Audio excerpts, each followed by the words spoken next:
Hello दोस्तों, नमस्कार। कैसे आप लोग? मैं विष्णु कुमार अपने यूट्यूब चैनल की इस वीडियो पर आप सभी का स्वागत करता हूं। दोस्तों, आज की इस वीडियो क्लासेज में हम लोग कक्षा 8 का गणित प्रश्नावली 2.2 के प्रश्नों को हल करने वाले हैं, जिसमें से दोस्तों हम लोगों ने कक्षा 8 के गणित अध्याय 2 के प्रश्नावली 2.2 से संबंधित जो पहला, दूसरा, जो तीसरा प्रश्न है दोस्तों, उसको मैंने पहले वाले वीडियो में आप लोगों के लिए बता दिया है। अगर जो भी बच्चे इस वाले वीडियो पर नए होंगे, उस वीडियो को नहीं देखे होंगे, तो उस वीडियो का लिंक मैंने इस वाले वीडियो के डिस्क्रिप्शन बॉक्स में दे दिया है, तो आप चाहे तो वहाँ से उस वीडियो को देख सकते हैं। तो दोस्तों, इस वीडियो में हम लोग जो तीसरे के बाद जो अगला जो प्रश्न है आपका चौथा और पांचवा, इसमें हम लोग क्या करेंगे, कवर करेंगे। अर्थात इस वीडियो में हम केवल प्रश्न 4 और प्रश्न 5 को ही अच्छी तरीके से बनाने का प्रयास करेंगे और उसके हल को हम लोग ज्ञात करेंगे। तो दोस्तों, बिना देर किए स्टार्ट करते हैं अपने टॉपिक को। आप देख सकते हैं कि मैंने आपके सामने प्रश्न 4 में जो प्रश्न कहा गया है उसको मैंने यहाँ पर लिख दिया है। अब दोस्तों, हमको क्या करना है कि इस प्रश्न को समझना है कि आखिर इस प्रश्न का मतलब क्या है और ये प्रश्न आपसे बोल क्या रहा है। ठीक है, तो देख सकते हैं यहाँ पर बोला है, यहाँ पर प्रश्न 4 में कि दो विभिन्न मूल्य वाली, ठीक, दो विभिन्न करने का मतलब कि विभिन्न का मतलब होता है अलग अलग। अब मूल्य तो किसी चीज का मूल्य होगा, किसी चीज़ का मूल्य होगा, किसी चीज़ का रेट होगा। तो ये दोस्तों, ये जो मूल्य है आपका वो किसका है? तो वो है 35 कलमों का मूल्य 60 रुपये। मतलब ये कलम का मूल्य है। किसका मूल्य दोस्तों? कलम का मूल्य है। और ये जो 35 कलम है आपके, वो 35 का 35 जो कलम है वो एक ही मूल्य की नहीं है। मतलब कि मान के चलते हैं कि हमारे पास ब्लू और ब्लैक, इन दो कलर के, मतलब कलर के लिए चलते हैं, ब्लू और ब्लैक दो हमारे पास मार्कर है, ठीक है। और इन दोनों मार्करों का टोटल जो मूल्य है वो कितना है? वो टोटल मूल्य हमारा 25 रुपये है। तो इसका मतलब ये नहीं कि ब्लू और ब्लैक इन दोनों मार्करों का जो मूल्य है वो समान है।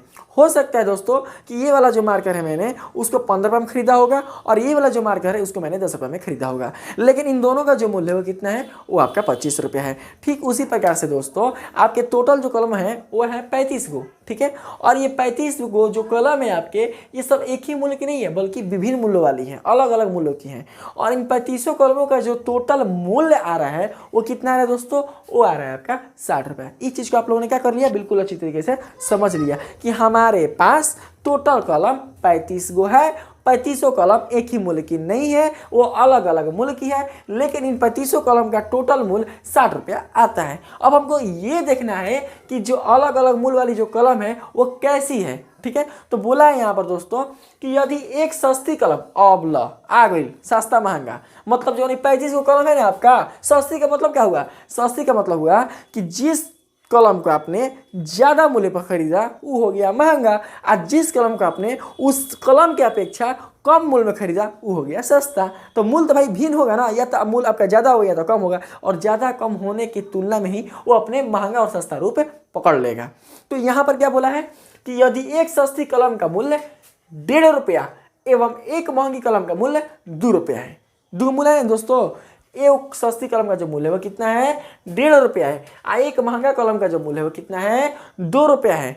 तो इसमें आपको क्या करना है? महंगी कलमों का मूल्य ज्ञात करना है कि कितने आपके महंगी कलमें खरीदी गई हैं, क्योंकि टोटल कलम है 35 गो, लेकिन आप ये नहीं बता सकते हैं कि इस 35 कलम में कितना कलम आपका महंगा है, या फिर नहीं बता सकते हैं कि 35 कलम में कितना कलम आपका सस्ता है। लेकिन इतना पता है कि एक सस्ता कलम का मूल्य 1.5 रुपया है और एक महंगा कलम का मूल्य आपका 2 रुपया है, ठीक।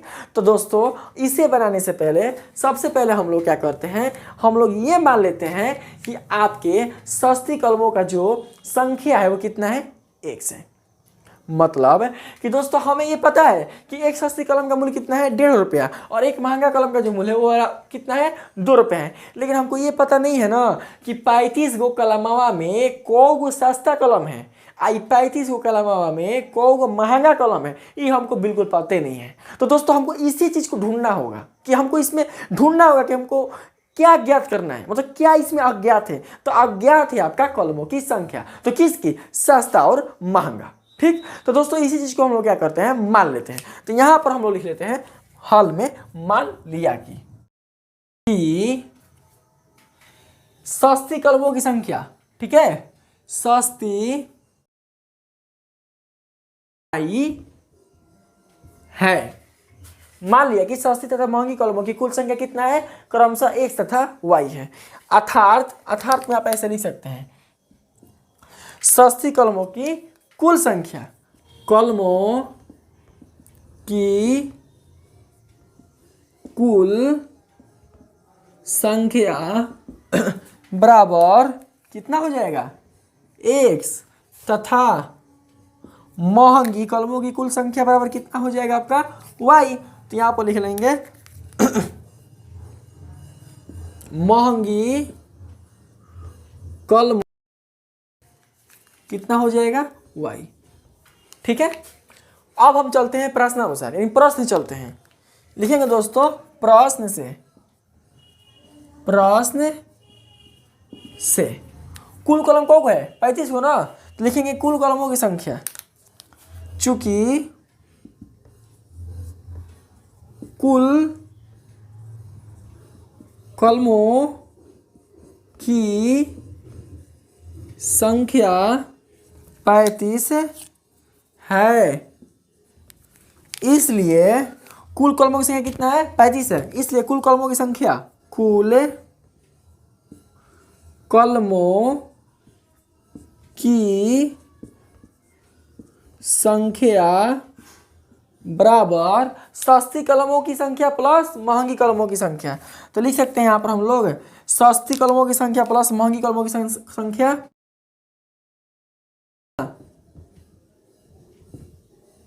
यहां पर देखिए दोस्तों टोटल आपके सस्ती कलम को है, सस्ती कलम टोटल आपके सस्ती कलमों की संख्या x है। तो सबसे पहले हम ये देखेंगे कि कुल कलमों की संख्या कितना है। तो कुल कलमों की संख्या 35 है, तो यहाँ पर हम लोग लिख लेंगे 35।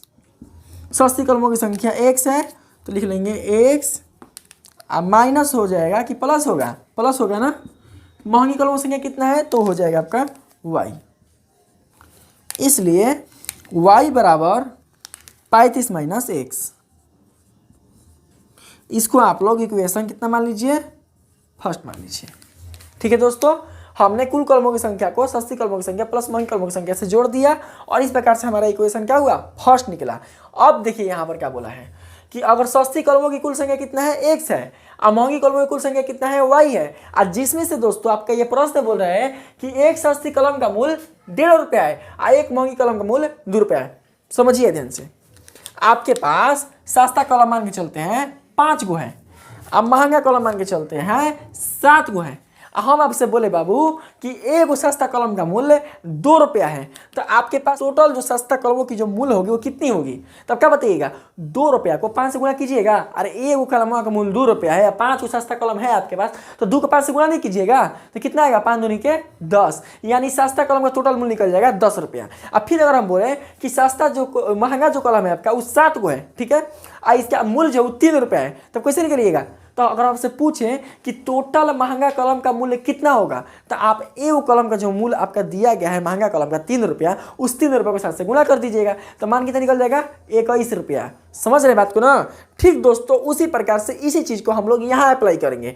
यहाँ दिया है एक सस्ती कलम का मूल्य 1.5 रुपया, हमारे पास पता है कि टोटल सस्ता कलम को है x गो है, और साथ ही दिया है कि एक महंगी कलम का मूल्य 2 रुपया और टोटल महंगा कलम को है हमारे पास y गो है। तो क्या करेंगे दोस्तों कि टोटल कलमिया को हम लोग एक सस्ती कलम के मूल्य से गुणा कर देंगे, तो इससे क्या होगा कि हमको कुल सस्ती कलमों का मूल्य निकल जाएगा। संख्या ना, कुल मूल्य, बात को समझिएगा ध्यान से, ठीक है। उसी प्रकार से आपका एक महंगी कलम का मूल्य अगर 2 रुपया है, तो हम महंगी कलमों की कुल संख्या को एक महंगी कलम के मूल्य से गुणा करके टोटल महंगी कलमों का मूल्य ज्ञात कर सकते हैं।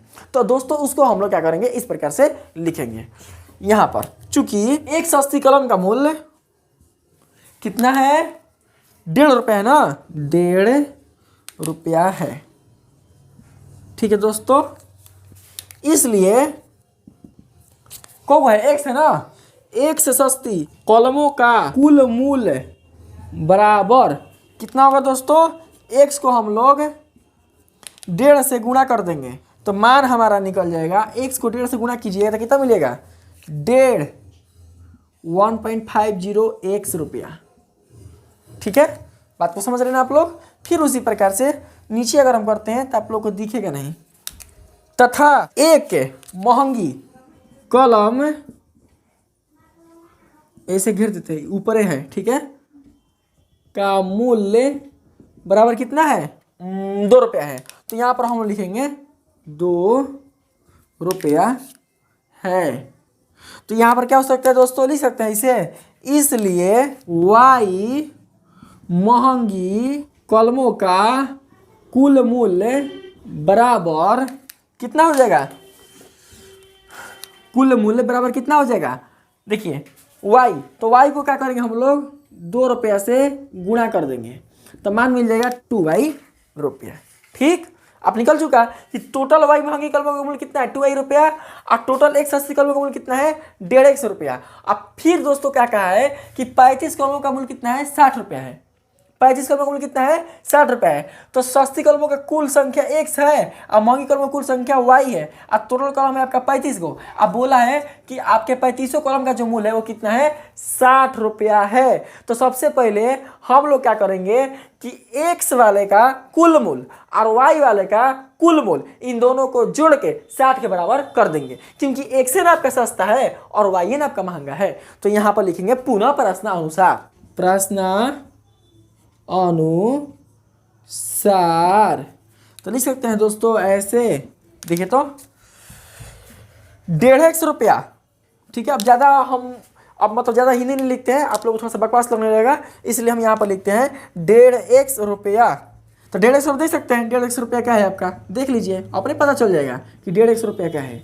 देखिए 1.5 रुपया क्या है, देखिए ध्यान से, 1.5 रुपया जो है वो एक से सस्ती कलमों का कुल मूल्य है। ठीक ना, मतलब टोटल जितना भी आपका सस्ता कलम है वो टोटल का मूल्य है कितना 1.5 रुपया। और साथ में कितना लिखते हैं हम लोग प्लस में, यहाँ पर प्लस में लिख लेते हैं 2y रुपया। तो देखिए 2y रुपया क्या है, तो 2y जो रुपया है आपका वो y महंगी कलमों का कुल मूल्य है। तो यहाँ पर हम लोग दोस्तों लिख लेंगे 2y रुपया।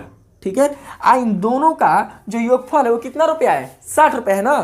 तो साइड में हम लोग लिख लेंगे इधर दोस्तों 60 रुपया, 60 रुपया।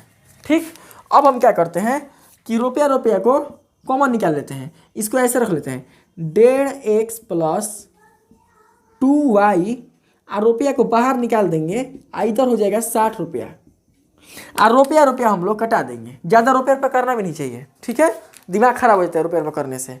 तो रुपया रुपया खत्म, रुपया को पहले हटाइए, तब देखिए रुपया को पहले हटाइए तब आगे बढ़ने का प्रयास कीजिएगा। और पहले ही रुपया देखिएगा तो कुछ कम ही नहीं हो पाएगा, रुपया बाद में, जो पहले काम है उसको पहले किया जाए। ठीक, तो अगर हम इसको आगे लेकर चलते हैं तो आप लोग को दिखेगा नहीं, तो आप लोग दोस्तों क्या कीजिए, सबसे पहले इतना तक उतार लीजिए और उसके बाद हम गाड़ी को आगे बढ़ाते हैं। ठीक, यहाँ तक उतार लीजिए, बढ़ाना क्या चाहिए, खुद बढ़ा दीजिएगा, आगे उतारिए ना। उतार लिए तो कहाँ से हम लोग चलना है, यहाँ चलना है ना। रुपये रुपये को हम लोग क्या कर दिए, कटा दिए। ठीक है, अब यही से हम लोग क्या करेंगे दोस्तों, आगे बढ़ने का प्रयास करेंगे।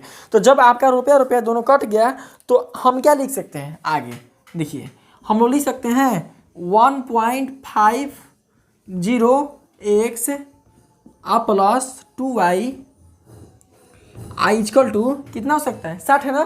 तो यहाँ पर हम लिख देंगे 60। ठीक, अब आगे देखिएगा ध्यान से, आपने किसी एक चर राशि को कहीं पर माना है, y बराबर माना है दोस्तों 35 माइनस x, y बराबर 35 माइनस x है ना।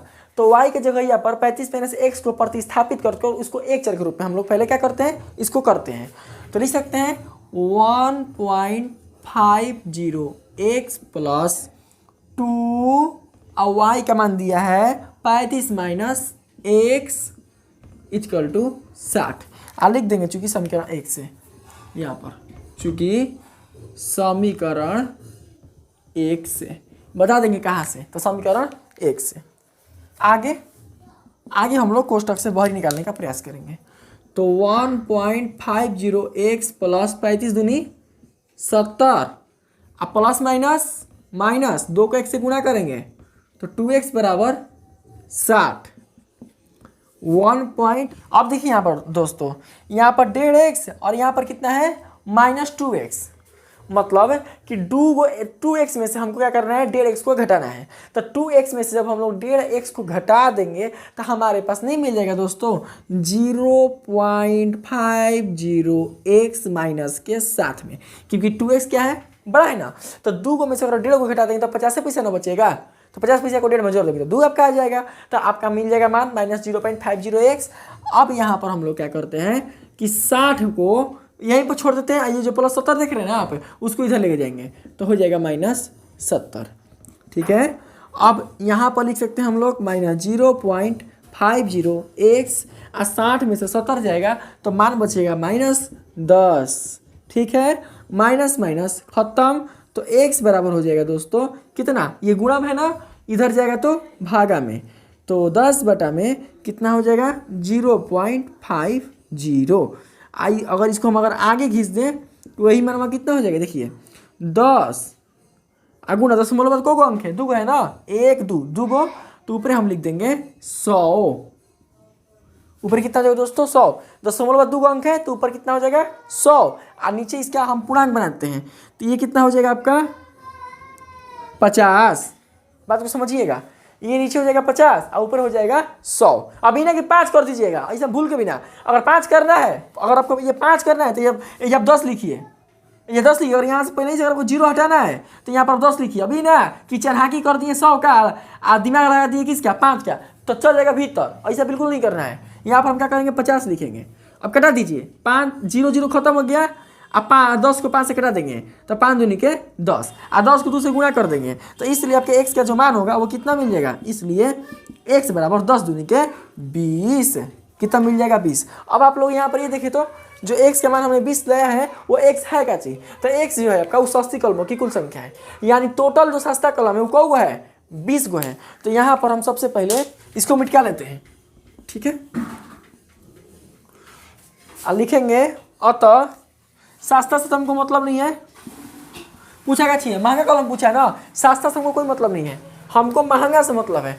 तो महंगा कलमों की कुल संख्या कितना है वही ना, तो लिखेंगे अतः महंगी कलमों की कुल संख्या कितना है, महंगी कलमों की कुल संख्या y है ना, y बराबर y देखिए तो कितना माने 35 - x माने ना, y बराबर 35 - x, तो लिखेंगे 35 - x, 35 - x, इसलिए y बराबर 35 में से क्या करेंगे x को घटाएंगे, x मान कितना है 20 है ना, तो लिखेंगे 35 - 20। अब 35 में से 20 को घटाएंगे तो कितना बचेगा 15, कितना बचेगा 15। तो महंगी कलमों की कुल संख्या आपका कितना निकल जाएगा 15, यानी 15 गो आपका कितना है, 15 गो आपका महंगा कलम है, अब 20 गो आपका सस्ता कलम है। लिख देंगे यहाँ पर अगर लिखना चाहते हैं तो, तथा सस्ती कलमों की कुल संख्या x बराबर कितना है 20। अब 15 20 जोड़िए तो 35 कलम आ रहा है, 15 20 को जोड़ देंगे तो 35 कलम क्या हो जाएगा आपका यहाँ पर निकल जाएगा। तो इस प्रकार से आपका ये जो क्वेश्चन है बिल्कुल अच्छी तरीके से खत्म हुआ दोस्तों। ऐसे तब का ये जो 8 क्लास का जो आपका चौथा क्वेश्चन था वो काफ़ी घुमावदार था, मतलब जो बच्चे नए नए इसमें इंटर कर रहे होंगे 8 क्लास में और इस क्वेश्चन से नए नए अवगत होते होंगे तो इनको लिए काफ़ी मतलब थोड़ा सा घुमावदार लगता होगा, इसलिए मैंने इस क्वेश्चन को बिल्कुल अच्छे तरीके से आप लोग को सरल तरीके से समझाने का प्रयास किया है, ताकि इस क्वेश्चन में आपको कभी भी किसी प्रकार का कोई प्रॉब्लम हो ही ना सके, आप सरलतापूर्वक इस क्वेश्चन को आसानी से बना सके और इस पर डिपेंडेंट और भी बहुत सारे जो क्वेश्चन होंगे उसको भी आप आराम से ज्ञात कर सके। अब दोस्तों हम लोग क्या करते हैं, अगले प्रश्न 5 पर चलने का प्रयास करते हैं, तब तक जो हमने बनाया उसको आप लोग उतार लीजिए, ठीक है।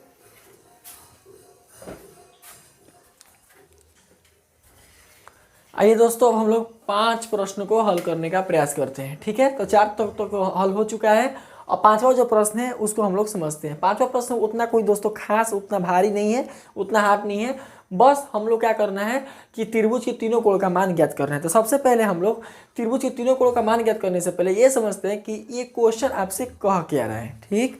तो यहाँ पर दोस्तों कहा ये है कि एक त्रिभुज के तीनों कोण, एक त्रिभुज के तीनों कोण, आप सभी को पता है कि त्रिभुज में तो 3 से अधिक कोण होंगे नहीं, मात्र लास्ट कितने कोण होते हैं 3 ठो कोण होते हैं। तो तीनों कोण 2 3 5 के अनुपात में है। कितना कितने के दोस्तों 2 3 5 के अनुपात में, मतलब 2 जो है वो 3 के अनुपात में है और 3 जो है वो 5 के अनुपात में है। तो उनके तीनों कोण ज्ञात कीजिए। तो सबसे पहले हम लोग क्या करते हैं कि यहाँ पर एक ठो त्रिभुज बना लेते हैं, ठीक है।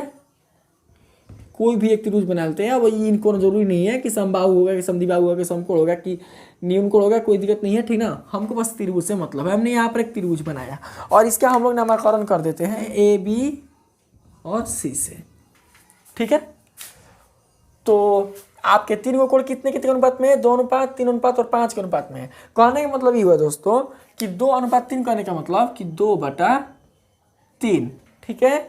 और 3:5 कहने का मतलब कि 3/5। ठीक, आज जब ये 3 खत्म हो जाएगा तो खुद ही अपने आप में 2:5 के रूप में क्या हो जाएगा, वो आ जाएगा। तो इतना का अनुपात में है। तो हमको ये पता है कि आपके त्रिभुज के जो तीनों कोण हैं वो इतना का अनुपात में है, लेकिन इन तीनों कोण का मान क्या होगा ये हमें बिल्कुल भी पता नहीं है। देखिए देखिए देखिए दोस्तों, यहाँ पर हमने 2/3 लिखा है ना, 2:3। देखिए 2:3 को 2/3 लिखा है ना, तो 2/3 जो है आपका वो कैसा है, ये कैसा है, ये सरल है, अभी टूट नहीं सकता। तो इसका मतलब ये है कि पहले किसी से टूट चुका है, पहले किसी से वो टूट चुका है और टूट कर अपने ये सरल रूप में है। तो पहले मान के चलते हैं वो संख्या कोई ना कोई होगी जिससे टूट कर अपने सरल रूप में आया है, 2/3 के रूप में है, या 3/5 के रूप में आया है। लेकिन हमको वो संख्या पता नहीं है कि कौन से संख्या से ये टूटकर अपने सरल रूप में है। देखिए जैसे कि हमने यहाँ पर लिखा 15 और यहाँ पर हमने लिखा 25। तो 15 को हम लोग तोड़ेंगे तो कितना बार में तोड़ेगा, 5 3 या 15 बार में तोड़ेगा। ठीक, 5 × 3। अब 25 को तोड़े तो 5×25। ठीक है, तो समान कौन है, 5। तो 5 खत्म, कितना बचेगा, 3/5। तो ये अपने किस रूप में है, सरल रूप में है। लेकिन इस सरल रूप में आया कब, जब ये 5 कट गया तब। तो हमको है ये पता करना है कि है कितना है, ये कितना है। तो दोस्तों सबसे पहले हम लोग क्या करते हैं, मान लेते हैं कि वो संख्या x है। तो अगर हम दोस्तों यहाँ पर ऐसे कर लें 2 × x 3 × x x इसको कटा देते मिल जाएगा 2/3। उसी प्रकार से अगर हम ऐसा कर दें 3 × x 5 × x इसको कटा दे तो मिल जाएगा 3/5। लेकिन हमको ये x पता नहीं है, तो क्या हम लोग x को ही मान सकते हैं? मान सकते हैं दोस्तों ऐसे कि मान लिया कि त्रिभुज के तीनों जो कोण है वो क्रमशः इस प्रकार से है। मतलब पहले क्या कहता ना 2x, दूसरा क्या कहता ना 3x, तीसरा क्या कहता ना 5x। मतलब 2 का कोई ना कोई गुणांक होगा और 3 का कोई ना कोई गुणांक होगा, लेकिन दोनों समान होगा तब है ना x कट जाएगा तो 2/3 आएगा, और यहाँ पर x कट जाएगा तो 3/5 आएगा। और हमको यही बिल्कुल मान पता नहीं है और इसी को हमको मान पता करना है। और जब ये x के मान हमको पता हो जाएगा तो त्रिभुज के तीनों कोण का मान भी हमको पता हो जाएगा। ठीक है, तो आइए हम इसको बनाने का प्रयास करते हैं। इससे संबंधित आप लोग कुछ क्वेश्चन बनाए होंगे और उम्मीद है कि आप लोग ये क्वेश्चन बना भी दीजिएगा, उतना भारी भी नहीं है। क्या 7th क्लास में भी आपको ऐसा बहुत सारा क्वेश्चन मिला होगा, आप लोग इसको बना सकते हैं, उतना ही ज़्यादा भारी नहीं है। तो आइए हम लोग हल लिखकर इसको बनाने का प्रयास करते हैं। मान लेते हैं दोस्तों, इसमें मान लिया कि एक त्रिभुज के 3 कोण क्रमशः 2 है ना, तो लिखेंगे 2x 3x तथा 5x के अनुपात में है। हम लिख दिए, अभी यहाँ पर अनुपात दर्शाए नहीं, अभी मत कहिए कि अनुपात दर्शाए नहीं, क्या लिख दिए, क्या अनुपात में। हम बोले हैं ना कि 2x 3x तथा 5x के अनुपात में है। ठीक है, ज्ञात करना है त्रिभुज के तीनों कोण। तो यहाँ पर हम लोग लिख लेते हैं ज्ञात करना है इक्वल टू क्या हो जाएगा यहाँ पर 1 कि त्रिभुज के तीनों कोण का मान कितना होगा। तो हम लोग क्या करते हैं दोस्तों, यहाँ पर चलते हैं हम लोग प्रश्नानुसार। तो यहाँ पर लिख देंगे प्रश्नानुसार और लिखेंगे चूंकि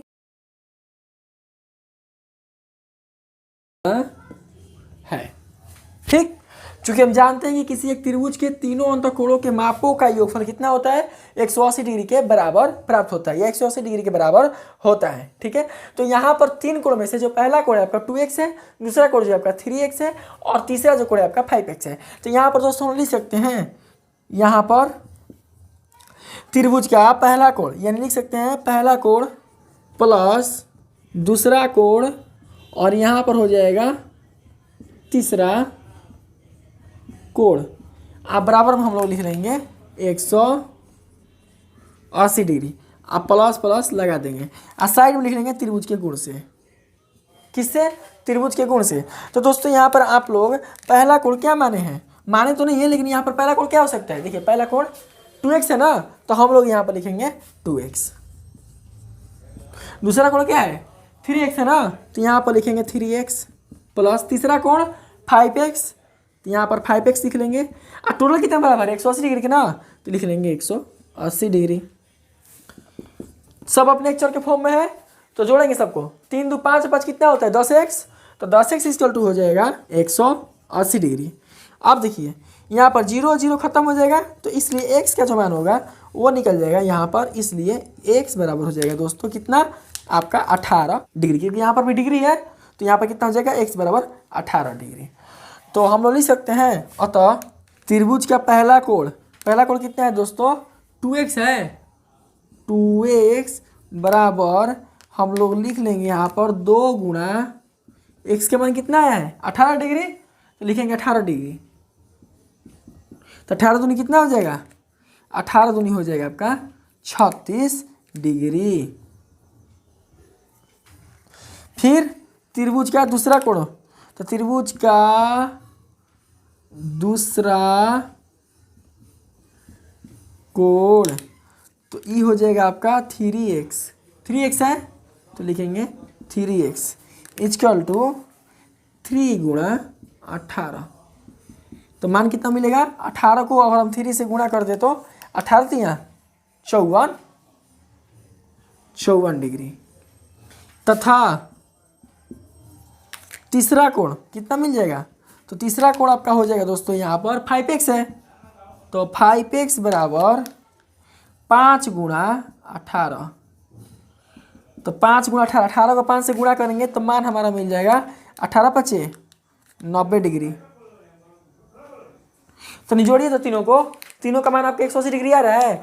50 30 80 आया, 6 4 10 80 10 90 90 कितना हो जाएगा 180 डिग्री। और त्रिभुज के तीनों अंतकोणों के बाद भी हो जाएगा 180 डिग्री। इसका मतलब ये हुआ कि इस त्रिभुज का जो पहला कोण होगा वो होगा 36 डिग्री, दूसरा जो कोण होगा वो होगा 54 डिग्री, और तीसरा जो कोण होगा वो होगा 90 डिग्री। साथ ही जो त्रिभुज है आपका वो आपका समकोण है, क्योंकि आपको पता है कि किसी भी त्रिभुज के तीनों कोणों में से अगर एक कोण अगर 90 डिग्री हो जाए तो वो कोण आपका कैसा होगा समकोण होगा, और इसलिए त्रिभुज भी कैसा हो जाएगा आपका समकोण त्रिभुज हो जाएगा। ठीक है, तो इस प्रकार से आपके इस प्रश्न में दिए गए 4 और 5 बिल्कुल अच्छी तरीके से प्रश्न खत्म हो चुके हैं, और उम्मीद है कि आपको ये भी प्रश्न बिल्कुल अच्छी तरीके से समझ में आई होगी। अगर दोस्तों आपको ये फालतू लगता होगा कि ये इतना लिखवाना जरूरी है क्या, अंतःकोणों के मापों का योगफल 180 डिग्री बराबर होता है, तो दोस्तों ये आपकी इच्छा के ऊपर है। अगर आप इसे ना भी लिखकर केवल साइड में लिख दीजिएगा चूंकि त्रिभुज के गुण से, इसको नहीं अगर नहीं भी लिखिएगा, मान चलते हैं आपको परीक्षा में टाइम कम है, ठीक है, ये आप नहीं लिखना चाहते हैं तो इसको नहीं भी अगर आप लिखिएगा, लिख दीजिएगा पहला कोण प्लस दूसरा कोण प्लस तीसरा कोण 180 डिग्री।